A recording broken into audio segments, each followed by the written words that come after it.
again, and welcome to Foreplay Radio Sex Therapy. I'm your host, certified sex therapist Laurie Watson, author of Wanting Sex Again, and blogger at Psychology Today and WebMD.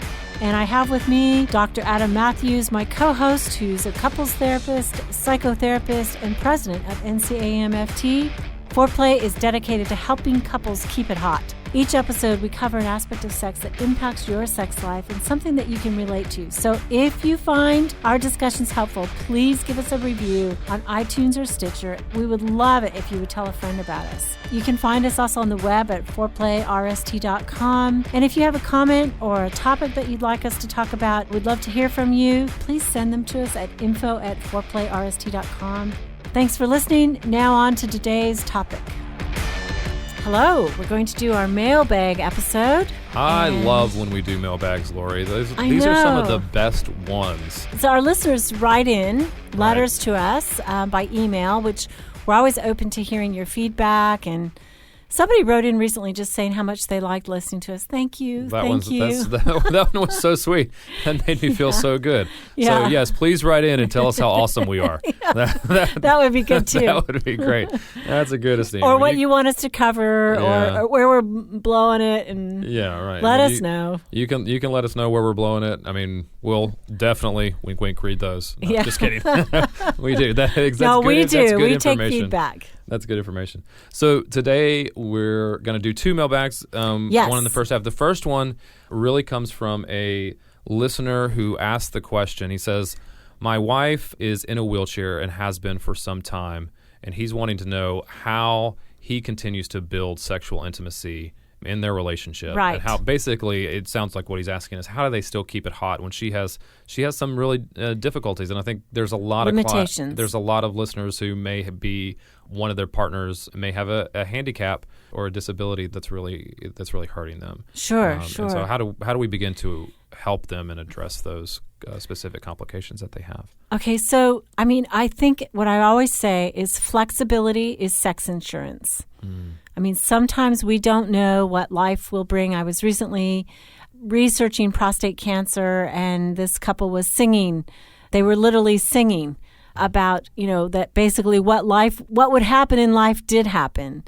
And they had to struggle together, but that they decided that sex, it wasn't going to be about what couldn't happen, it was what could happen. Yeah. And that was their focus. And so our writer did not tell us exactly what the problems were with the wheelchair-bound partner, but let's imagine a few things and imagine some solutions for that. I mean, one, he didn't say whether this was a spinal cord injury and therefore she didn't have feeling. I mean, obviously that would be the most dire kind of situation. But I had a guy who I worked with when I was in grad school, and he was wheelchair bound.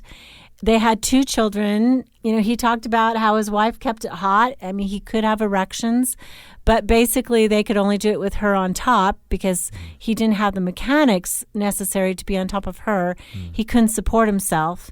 But it sounded like a fabulous sex life. So, I mean, I think that with some adjustment, you can still have great sex. Feeling problems would be very difficult.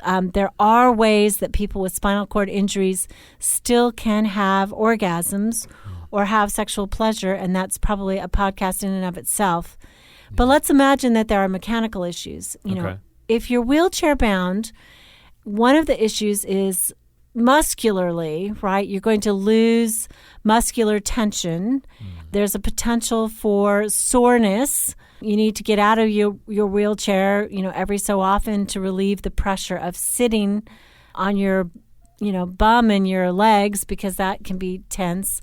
And so you have to have a lot of positional changes and strengthening yourself. If this is a increasing disease state, something like MS, where maybe you're losing more and more progressive muscle control, it could be problematic. So I think that one thing is, first of all, what can you do? Yeah. Can you stay erotic in disease states and focus on the good and pleasure of your body, even when there are things that are going wrong with your body? Yeah, so there may be things that you have to, is the right word, give up? Expectations you may have to give up because of what's lost, but there still will be something that you can focus on that can be pleasurable, right? Right. And I think, relationally, if he is the caretaker for his wife, wheelchair bound, I mean, that's a whole nother set of issues.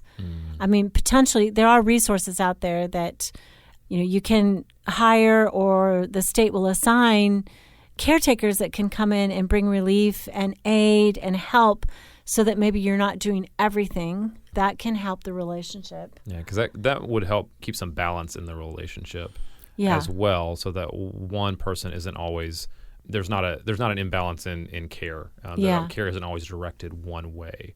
Right. Right. I had some friends, though, and he had Parkinson's, and she said that, really sexual functioning was the last thing to go with Parkinson's, and I could be wrong about that. But, I mean, it was the way he felt virile and most alive and most in his body was sexually. So, I mean, she was always wanting resources for how do we, keep it hot together with these limitations.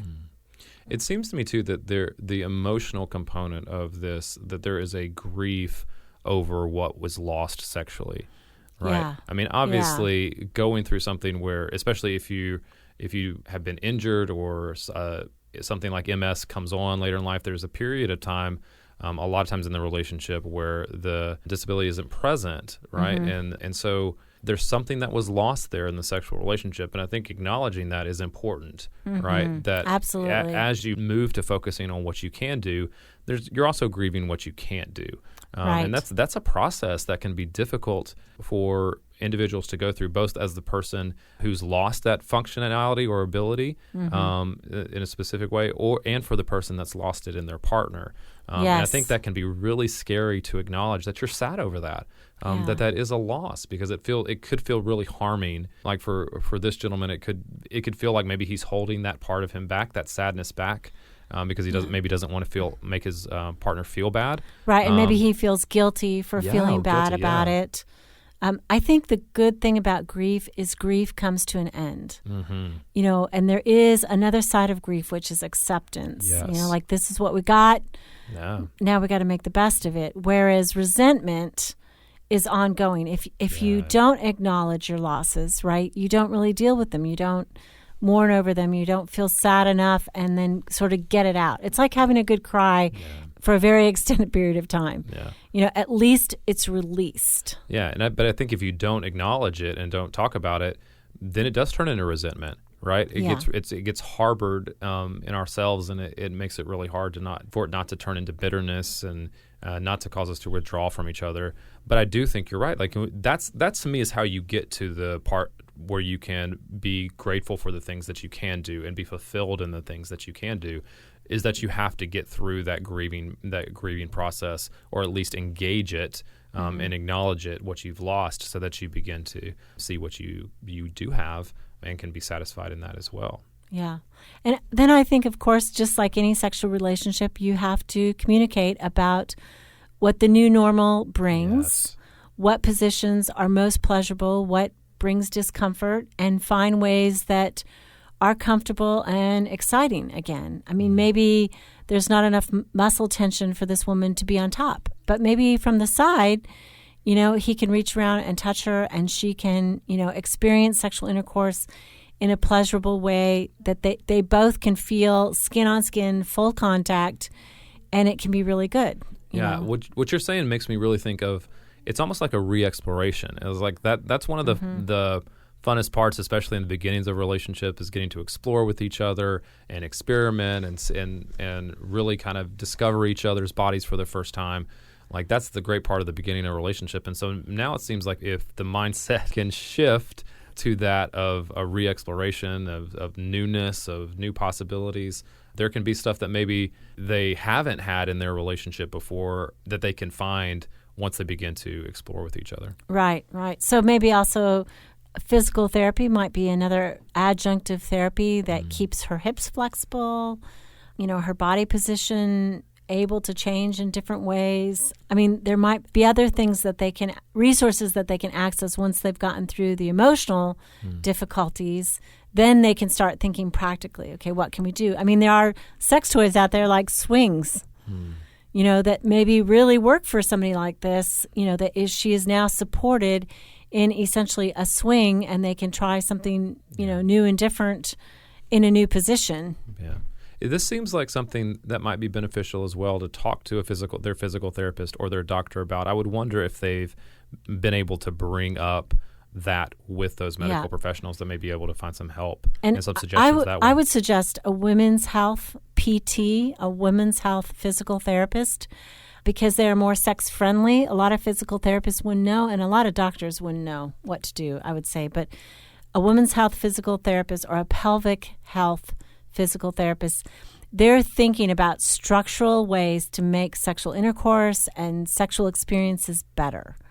So that's the resource to go to, as well as potentially a sex therapist in your area who has experience with different disease states and what you might be able to do to compensate. I know that, we've worked with people with MS and CP and, all kinds of issues that have come up, to help people get through the body mechanics that make sex good again. Yeah. I think overall, just acknowledging the difficult position that this couple is in, right? Because these are not easy solutions to this problem, but there are steps that they can take to begin to be more fulfilled. And I think just knowing that there are ways to make your sex life more fulfilling at least gives you hope to be able to begin to pursue some of these avenues that we've talked about. Right. So thank you very much, Writer In. We appreciate it. And we'll come back with another mailbag in a minute. This is Foreplay Radio Sex Therapy with sex therapist Laurie Watson and couples therapist Dr. Adam Mathews.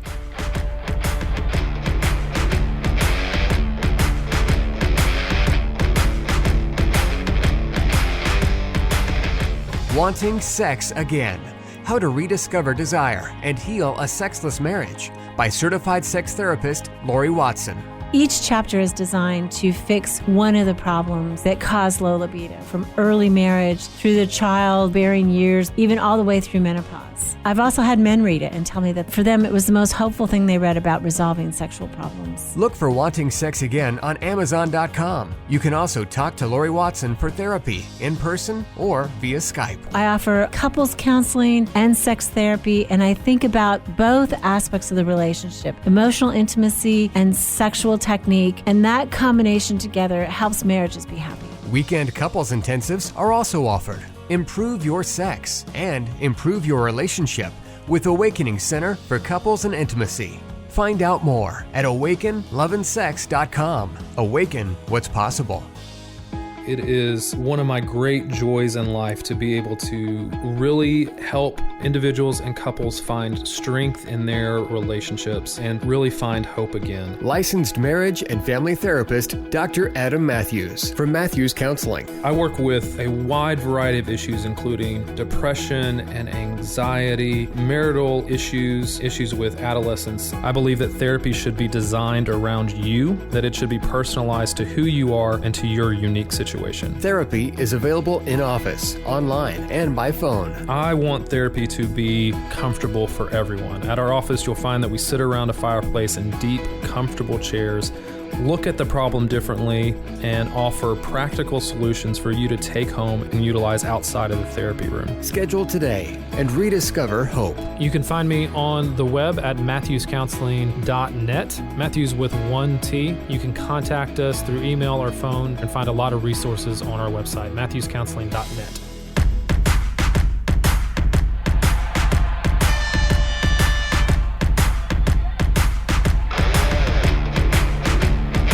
Foreplay Radio Sex Therapy. This is Laurie Watson and Dr. Adam Mathews, and we're doing a mailbag episode. And right now, Adam, we have one from a gentleman who has heart disease.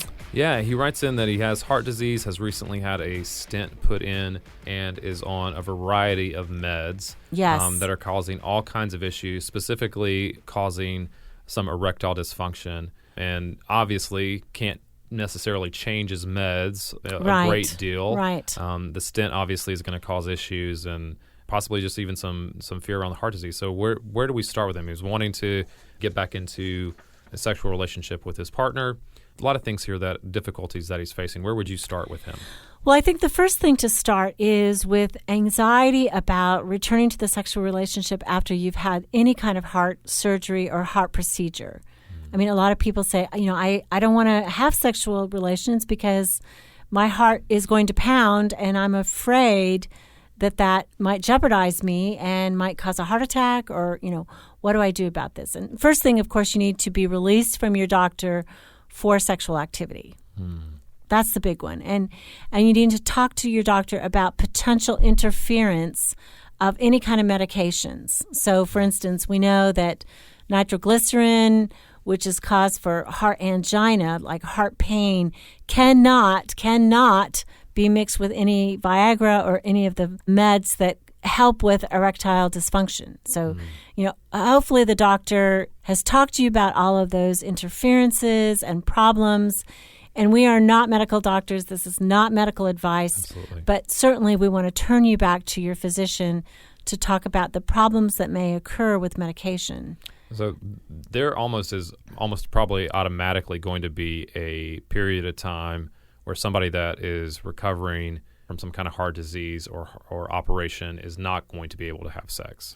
Yeah, but it's actually very limited usually. I mean, often they release them into sexual activity much more quickly than you would imagine. Okay. And I would say that this gentleman in particular is a health problem, right? He has lots of health problems. And so first of all, there's belly weight. He has heart disease. This is not a random thing.